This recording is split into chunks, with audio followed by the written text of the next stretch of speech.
They didn't believe me. They sent me away. But losing that job was the best thing that ever happened to me. My name is Margaret.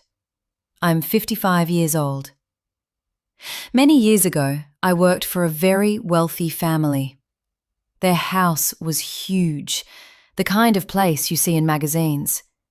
It had tall windows, wide staircases, shiny wooden floors, and gardens that looked like something out of a postcard. Everything inside that house felt polished and perfect. I worked there as a housekeeper. I cleaned the rooms, polished the floors, dusted the shelves, and helped in the kitchen when needed. I did my job well. I took pride in it. I treated their home like it was my own. Thomas was the father, Catherine was the mother, and little Henry was their only child. He was about 6 years old when I first started working there. He had bright eyes and soft brown hair. He liked to follow me around while I cleaned. Sometimes he would hand me flowers from the garden and say, "These are for you, Maggie." That's what he called me. Maggie.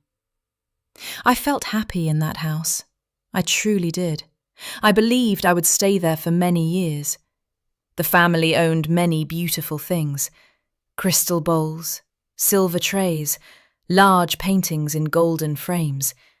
Catherine loved jewellery.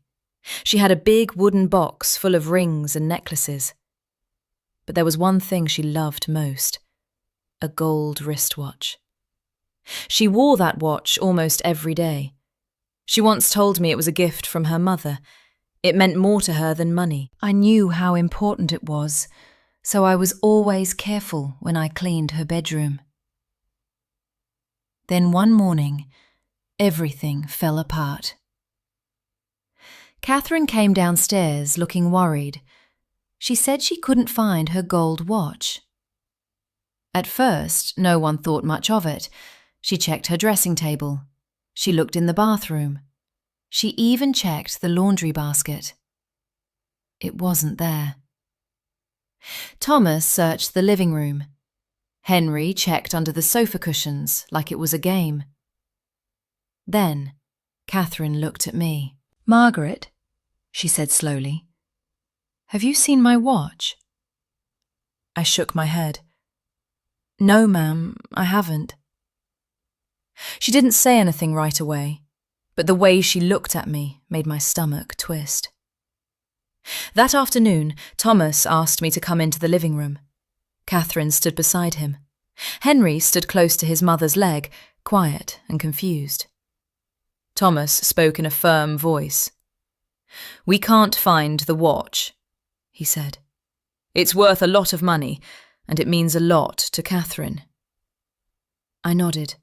I understood. He continued. "We've checked everywhere. The only person who was cleaning upstairs yesterday was you." My heart started pounding. "Sir, I would never—" He raised his hand slightly. "We trusted you," he said, "but this doesn't look good." Catherine still wouldn't look me in the eye. I felt like the ground had disappeared under my feet. Thomas cleared his throat. "I think it's best if you leave," he said, "right away." Just like that. No proof, no second chance, no benefit of the doubt. Henry's eyes filled with tears, but he didn't say anything. I packed my small bag with shaking hands. My room in the house had been simple, just a small bed and a dresser. But it had been mine. Now even that was gone. I walked out the front door. The gate closed behind me with a heavy sound. I stood on the pavement with my bag in my hand. Cars drove past. People walked by. No one knew what had just happened. No one cared. I felt small, embarrassed, broken. I had given them years of my life, and in one afternoon, it was all erased. That night I had nowhere to go. I had no family in the city, no savings worth mentioning, just a few coins and a change of clothes. I walked for hours. My legs felt heavy. I found a park bench and sat down. The air grew colder as the sun set. I tried to sleep, but my mind wouldn't rest. I kept hearing Thomas's voice. We trusted you. I kept seeing Catherine's cold eyes. I kept thinking about Henry. I had never stolen anything in my life. The next morning, my back ached from the hard bench. My hair was messy. My clothes were wrinkled. I felt ashamed walking through the streets. I used my last coins to buy a small cup of tea and a slice of toast from a cafe. The young woman at the counter barely looked at me. I could see my reflection in the window. I looked tired, lost. I spent the day asking for work. Do you need help cleaning? No. Can I carry boxes? No, thanks. Some people didn't even answer. One man waved me away like I was bothering him. By evening, I felt defeated. I sat near the same park again. I wondered if the family had already replaced me. Maybe they had hired someone new. Maybe they had already forgotten my name. Then I heard someone call out, "Margaret!" I looked up. Catherine was running toward me. She wore a long coat and her face was red from the cold. In her hand, she held the gold watch. My breath caught. "It wasn't stolen," she said quickly. "It fell behind the armchair in the living room. We only found it when we moved the furniture." She looked ashamed, truly ashamed. "I'm so sorry," she said.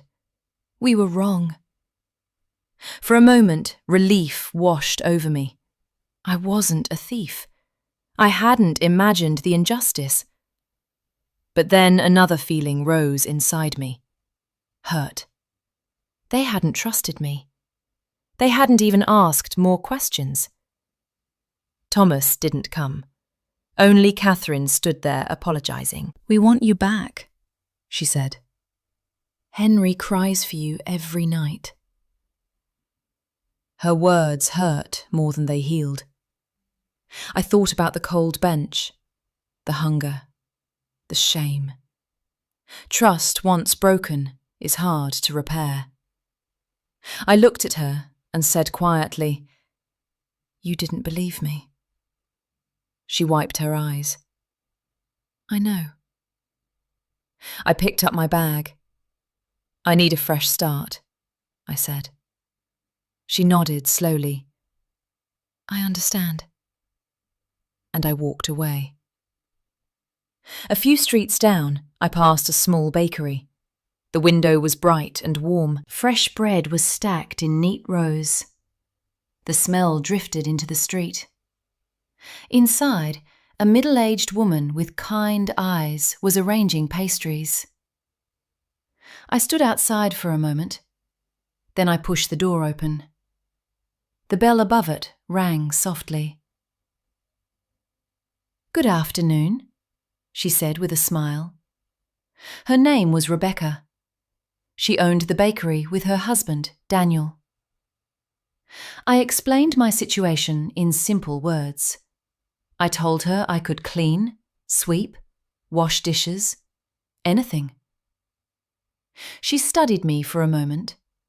Then she said, "We could use help in the mornings."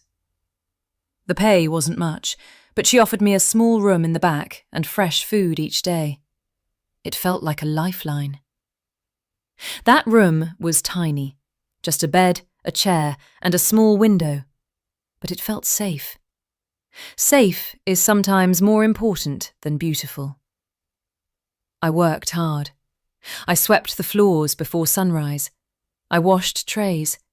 I served customers with a polite smile. Rebecca often said, "You've got a good work ethic, Margaret." Daniel would hand me a warm loaf and say, "On the house." They trusted me from the start. One afternoon, while cleaning the front window, I saw Henry across the street.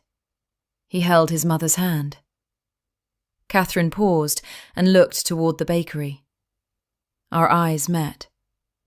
Henry waved. I waved back. Then they walked away. I didn't run after them. Some chapters close for a reason. Weeks turned into months. I saved every dollar I earned. I began to feel strong again. I wasn't the woman sitting on a cold bench anymore. One day, a letter arrived with my name written carefully on the front. It was from Catherine. She wrote about Henry missing me. She wrote about regret. She asked if I would visit. I thought long and hard. In the end, I decided to go, not to return, but to close the door properly. When I stood at the gate again, my heart raced. Henry ran into my arms. Catherine apologised once more. We drank tea in the garden. It felt familiar, but different. I no longer felt like I belonged there. When it was time to leave, Catherine asked if I wanted my old job back. I smiled gently. "I've found something better," I said. Not better in money, not better in size, better in respect. I hugged Henry goodbye and walked away with peace in my heart.